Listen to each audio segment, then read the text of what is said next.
Pasal 22, saudara, kisah bagaimana Tuhan suruh Abraham, ayo persembahkan Ishak anakmu.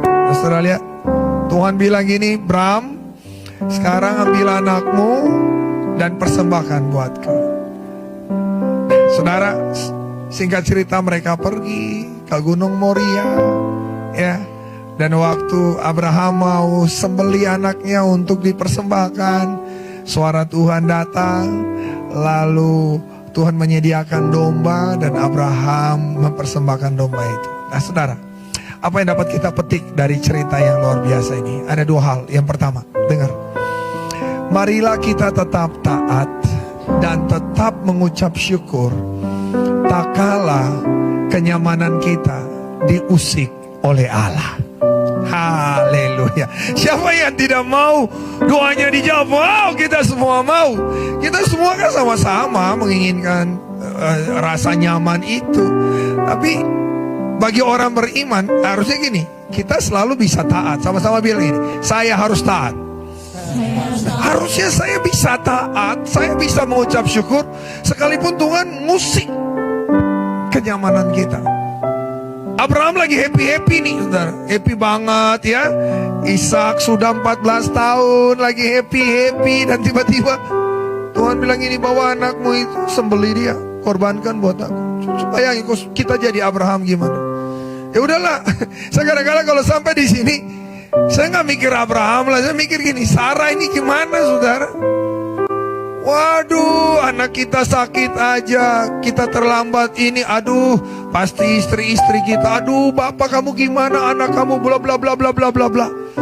Lu bisa bayangin waktu Abraham berkata buat Sarah, Mak, Tuhan bilang mau persembahkan Ishak.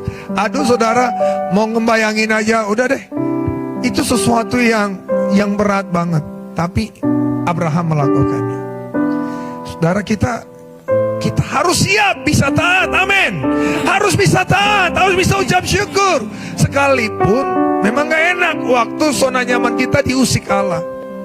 Lagi sehat-sehat melayani, tiba-tiba dokter vonis, ibu kanker, ibu tumor. Wow, rasanya gimana gitu.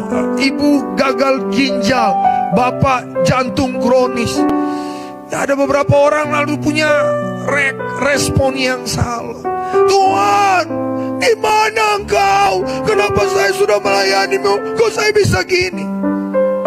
Mungkin ada beberapa di antara kita yang lebih lagi levelnya. Anaknya meninggal, suaminya meninggal. Tiba-tiba kebahagiaan kita seperti diambil. Saya mau bilang buat saudara, bagi orang beriman, kenyamanan itu bonus, bukan segalanya. Sebenarnya esensi hidup beriman bukan kenyamanan, amin. Esensi dari hidup beriman adalah bagaimana menikmati setiap petualangan yang Tuhan berikan dalam setiap musim hidup kita. Itu esensinya. Jadi kalau Tuhan kasih kita bonus kenyamanan, oh mari enjoy, kita nikmati. Tapi kalau tiba-tiba dia ngusik kita, mungkin dengan kesehatan kita, mungkin dengan usaha yang tiba-tiba keuntungannya hilang, bangkrut, atau mungkin orang yang kita kasihi dipanggil Tuhan, atau bla bla bla bla, segalalah yang mengusik zona nyaman kita. Mari jangan seperti orang yang tidak tahu berterima kasih. Waktu Allah jawab doa kita bilang dangke. Waktu Allah tiba-tiba ngusik kenyamanan, kita marah-marah kepada Tuhan. Jadilah orang beriman yang taat dan bisa mengucap syukur.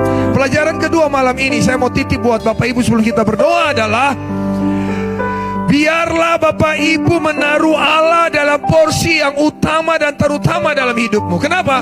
Sebab Allah adalah Allah yang cemburu. Saudara, sekalipun tidak dikisahkan, saudara, ini penantian panjang dalam pernikahan Abraham dan Sarah.